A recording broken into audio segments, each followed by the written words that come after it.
Imagine करो sitting prime minister of India जिनके कमरे में एक इंटरकॉम भी नहीं था कि अपनी तबीयत खराब होने पे किसी को बुला तो ले। जिनकी डेथ के बाद उनकी बॉडी का पोस्टमार्टम भी नहीं कराया गया। उनकी डेथ के बाद उनके आई विटनेसेस मिलते हैं। जब वो अपनी रिपोर्ट देने जाए तो सडनली दोनों की रोड दुर्घटना में डेथ हो जाती है और किसी को पता ही नहीं चलता। ये एक सीआईए और केजीबी का चलाया हुआ ऑपरेशन था, जिन्होंने सक्सेसफुली इंडिया के प्राइम मिनिस्टर का असैसिनेशन कर दिया अपने बेनिफिट के लिए। क्योंकि जो टॉक्स होने वाली थी वो पीस टॉक्स थी। जब भी दो देशों के बीच में पीस होता है तो सबसे बड़ा नुकसान उन्हीं वेस्टर्न कंट्रीज का होता है जो हथियार बना बना के इन देशों को देती ताकि आपस में लड़ती जाए। इंडिया और पाकिस्तान में 1965 में वॉर होता है, जिसके लिए ताशकेंट के अंदर उनके मीडिएशन की मदद से इंडिया के प्राइम मिनिस्टर लाल बहादुर शास्त्री और पाकिस्तान के प्रेसिडेंट जनरल अयूब खान वहां पर मिलते हैं पीस टॉक्स के लिए। जैसे ही वो दोनों वहां पर पीस टॉक्स के लिए मिलना शुरू करते हैं, सारी वेस्टर्न कंट्रीज की सीक्रेट एजेंसीज के कान खड़े हो जाते हैं। 4 जनवरी 1966 वो पीस टॉक को साइन करने के कुछ घंटे के बाद ही सोवियत यूनियन के विला के अंदर हमारे शास्त्री जी जाते हैं, जहां पर एक दुखद दुर्घटना हुई जिसका आज तक फैसला नहीं हुआ। उस दुर्घटना में शास्त्री जी के सीने में दर्द उठता है और अंत आप सबको पता ही है, एक सडन हार्ट अटैक करके उन्हें टाल दिया जाता है। क्यों? क्योंकि एक बहुत बड़ी साजिश का हिस्सा बन चुके थे, एक बहुत बड़े ट्रैप का हिस्सा बन चुके थे। तो नहीं चाहते थे कि लाल बहादुर शास्त्री जैसे व्यक्ति हिंदुस्तान के प्रधानमंत्री रहे। 9 जनवरी 1966 अपने पीस टॉक्स को साइन करने के बाद शास्त्री जी जब अपने विला में जाते हैं, उसी रात लगभग 1:22 से 1:25 के आसपास शास्त्री जी की छाती में बहुत दर्द होता है।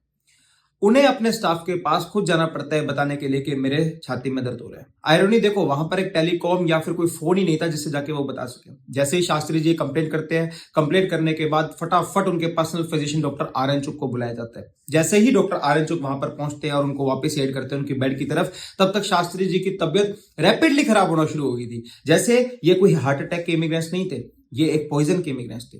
फटाफट उनकी तबियत खराब होना शुरू हो जाती है और सारे डॉक्टर्स उनके इलाज के लग जाते हैं। फटाफट रशियन डॉक्टर्स को भी इत्तला कर दिया जाता है कि आप भी फटफट वहां पर पहुंचो। उसी रात सारे फिजिशियंस की देख रेख में डॉक्टर आर एन चुग भी वहां थे और बहुत सारे सोवियत डॉक्टर्स भी वहां पे। 1:32 पे शास्त्री जी की डेथ हो जाती है।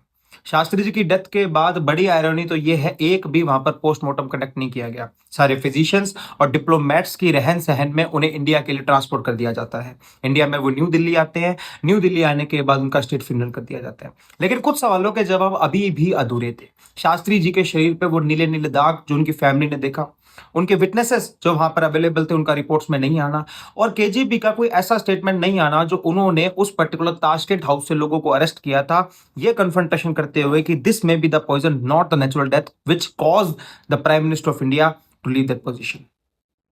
जब शास्त्री जी की डेथ हो जाती है ना, तो डेथ होने के बाद बहुत सारे सस्पिशंस बनने शुरू हो जाते हैं। सस्पिशन जैसे कि उनकी बॉडी पे वो ब्लू ब्लू दाग जो उनकी फैमिली ने नोटिस किए, उनके सडन कट्स जो नेक और एब्डोमेन पे लगाए हुए थे, उनके सारे के सारे कपड़े जो इंडिया पहुंचने पे देखे जाते हैं कि खून में लथपथ पड़े हैं वहां पे। उनकी वाइफ ललिता का ये भी कहना था कि उन्हें इतना आइसोलेटेड अकोमोडेशन जो कि बिल्कुल दूसरे अकोमोडेशन से अलग है, जहां पर किसी का आना जाना नहीं है, उनको वो देने की आवश्यकता क्या थी? लास्ट मोमेंट पर, एंड मोमेंट पर उनका कुक चेंज करने की आवश्यकता क्या थी? केजीपी की रिपोर्ट में सडन अरेस्ट के बाद उन जितने भी विटनेसेस का उनका कुछ भी क्लैरिफिकेशन क्यों नहीं था?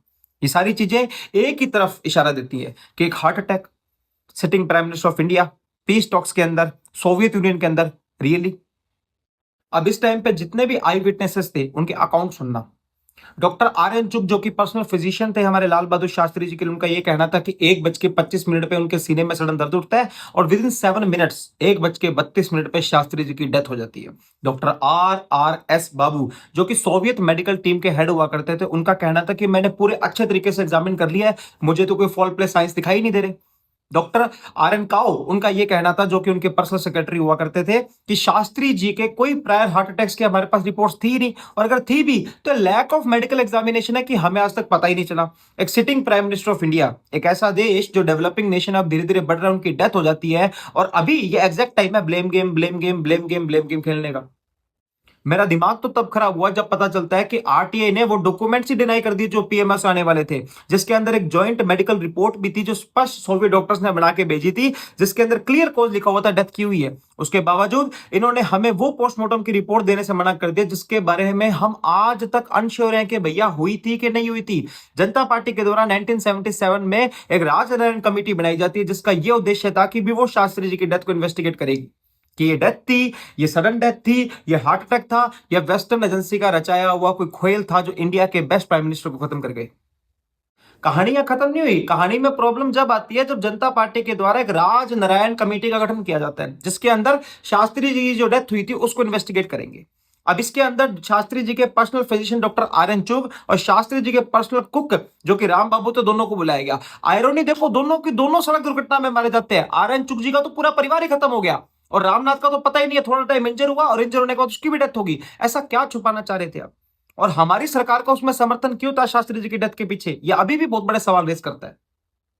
क्या शास्त्री जी की डेथ एक हार्ट अटैक से हुई थी, या शास्त्री जी का मर्डर किया गया था? क्या शास्त्री जी किसी पर्सनल ग्रजेस के शिकार हो गए थे, या उन वेस्टर्न एजेंसीज को शास्त्री जी से डर था कि इनके रहते आने वाले समय में कोई वॉर्स नहीं हो सकते?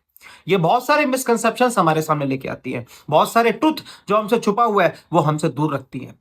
अलग अलग लोगों के इस कहानी के बारे में अलग अलग व्यूज और अलग अलग पर्सपेक्टिव्स है। आपके इसके बारे में क्या व्यूज है, please do mention the comments. और ऐसे ही अनएक्सप्लोर्ड हिस्टोरिकल स्टोरीज के लिए please subscribe to the house of polity. मैं हूं Abhishek, thank you very much.